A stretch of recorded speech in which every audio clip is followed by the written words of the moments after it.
నమస్తే. తిరుపతి జెటీవీ న్యూస్కు స్వాగతం. జిల్లాలోని పలు కళాశాలలను నియమ నిబంధనలను ఉల్లంఘించి ప్రభుత్వ గుర్తింపు లేకుండా నిర్వహిస్తున్నారని గిరిజన విద్యార్థి సంస్థ వ్యవస్థాపక అధ్యక్షుడు శంకర్ నాయక్ ఆరోపించారు.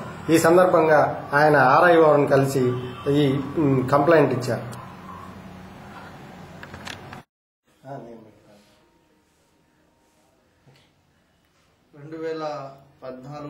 విద్యా సంవత్సరానికి తిరుపతి రీజియన్ పరిధిలో ఇవాళ ఇంటర్మీడియట్ విద్యా వ్యవస్థ అంతా కూడా ఇవాళ వ్యాపారం అయిపోయింది.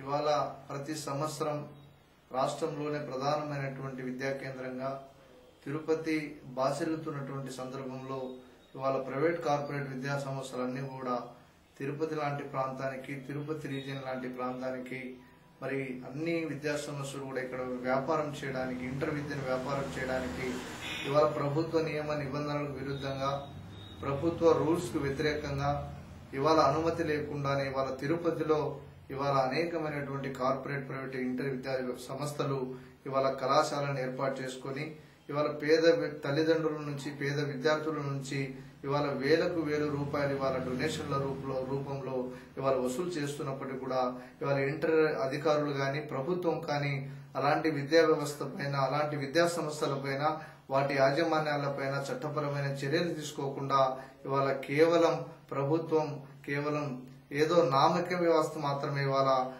మాలాంటి ఉద్యమకారులు, విద్యార్థి నాయకులు ఎవరైనా మరి అలాంటి విద్యా వ్యవస్థని మరి వ్యతిరేకంగా ఏదైనా కార్యక్రమం చేసినప్పుడు వాళ్ళు ఏదో కేవలం కంటి తుడుపు చర్యగా పనిచేస్తున్నారే తప్ప ఎక్కడ కూడా శాశ్వతంగా మరి వాటి నిర్మూలన కోసం ఇవాళ ఇంటర్వ్యూ అధికారులు గాని, ప్రభుత్వం గాని పని చేయకుండా పోతా ఉంది. అందుకనే నిన్న ఆర్ఐఓ గారిని కూడా మేము కలిసి గిరిజన విద్యార్థి సమాఖ్యగా వినతి పత్రం అందించాం. తిరుపతి రీజియన్ పరిధిలో మరి ప్రభుత్వ అనుమతి లేకుండా నిర్వహిస్తున్నటువంటి కళాశాలల్ని వెంటనే రద్దు చేసి వాటి యాజమాన్యాలపైన క్రిమినల్ కేసు నమోదు చేయాలని, ఇంటర్ విద్యా వ్యవస్థలో ఫీజుల నియంత్రణ చట్టాన్ని తీసుకురావాలని, అదేవిధంగా కళాశాలని మరి ఒక చోట పెట్టి మరి ప్రభుత్వ అనుమతి ఒక చోట ఉండి మరి అక్కడ నిర్వహించకుండా వేరే చోట నిర్వహిస్తున్నటువంటి ఇంకా కొన్ని కళాశాలలు ఉన్నాయి. వాటిని ఎక్కడైతే ప్రభుత్వం అనుమతి ఇచ్చిందో అక్కడ మాత్రమే కొనసాగించాలి. అలా లేని పక్షంలో వాటిని కూడా రద్దు చేయాలని నిన్న ఆర్ఐఓ గారిని మేము కోరడం జరిగింది.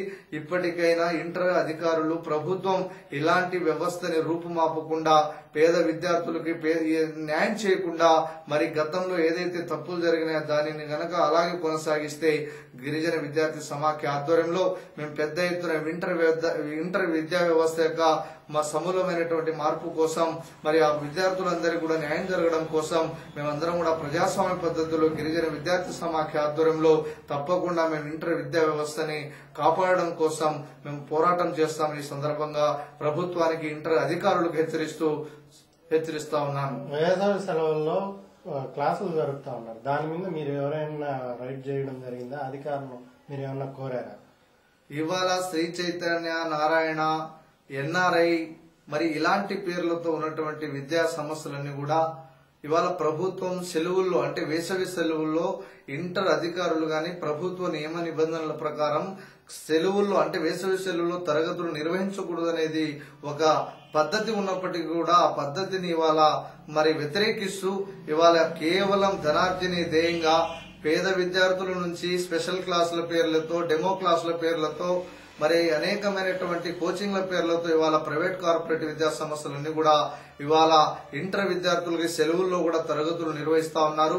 మా దృష్టికి వచ్చినటువంటి మరి విద్యా సంస్థలపైన మేము ప్రత్యక్షంగా కూడా వెళ్లి మేము దాడులు చేయడం, అవసరమైతే మేము అక్కడ ధర్నాలు, ఉద్యమాలు చేయడం జరిగింది. మరి మా యొక్క ఇన్ఫర్మేషన్ మా దృష్టికి రాకుండా ఇంకా అనేకమైనటువంటి మరి విద్యా సంస్థలు ఇవాళ క్లాసుల్ని అదే రకంగా నిర్వహిస్తున్నప్పటికీ కూడా ఇంటర్ అధికారులు ఆ యాజమాన్యాలతో లాలుచిపడి ఇవాళ కనీసం సమ్మర్ లో క్లాసులు నిర్వహిస్తున్నటువంటి వాటిపై చర్యలు తీసుకోకుండా ఇవాళ అక్కడ కేవలం కల్లిబొల్లి మాటలకు మాత్రమే ఇవాళ అధికారులు చెప్పడం జరుగుతోంది. మరి అలాంటి ఇప్పుడైనా ఇకనైనా ప్రభుత్వం, ఇంటర్ అధికారులు వేసవి సెలవుల్లో తరగతులు నిర్వహిస్తున్నటువంటి వాటిపైన ప్రత్యక్ష దాడులు నిర్వహించాలని, లేకపోతే గిరిజన విద్యార్థి సమాఖ్య ఆధ్వర్యంలో మేము ప్రత్యక్ష దాడులు నిర్వహిస్తామని ఈ సందర్భంగా ఇంటర్ అధికారులకి, ఆయా కళాశాలల యాజమాన్యానికి మీ ద్వారా మేము హెచ్చరిస్తా ఉన్నాం.